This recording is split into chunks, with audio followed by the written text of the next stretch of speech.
Hei vain kaikki männynkävyt! Tänä iltana tutustumme Suomen partiolaisten jäsenrekisteriin polkuun.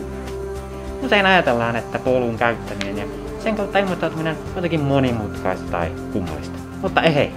Siihen tarvitaan ainoastaan vapaa-vaikuttajan internetselain. Tänään käytämme Firefoxia ja hivenen aina. Otetaan esimerkiksi vaikkapa ilmoittautuminen Explo 2013 tapahtuma. Suuntaamme Explon sivuille explo.partio.fi. Klikkaamme sieltä linkkiä ilmoittaudu.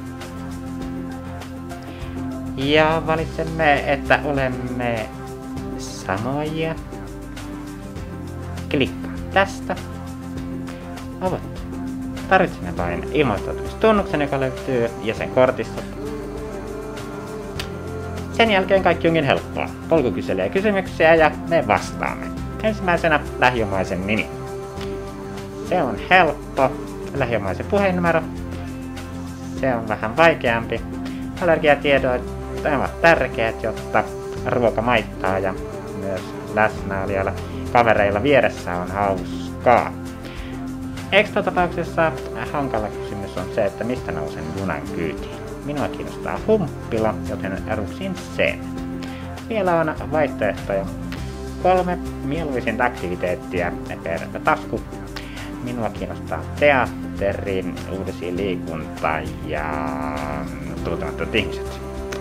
Seuraavassa taskusta tehdään graffitia, flashmob kiinnostaa ja vielä selviytymistä erilaisten vammojen kanssa. Se on minulle luontaista. Sitten haluan takoa, hypätä backjumpin ja paintballia sottausta. Vielä kiinnostaisi paussaroolipeli, kokeillaan kaikenlaista ja siinä se sitten onkin. Alareunasta lasket hintanappia painamalla saan junalipun hinnan ja sen pohjalta minulle tuosta laskeutuu koko tapahtuman hinta. Tuosta vain nappia painamalla, klik klik klik. Siinä on minun ilmoittautumiseni ja hoppla, olen oikeutettu osallistumaan Expoon. Ei muuta kuin netin syöväreihin ja tutustumaan muihin mahdollisuuksiin. Tällä kertaa nikkaroimme 2 minuutissa polkuilmoittautumisen. Ensi kerralla nikkaroimme sielun. Nähdään!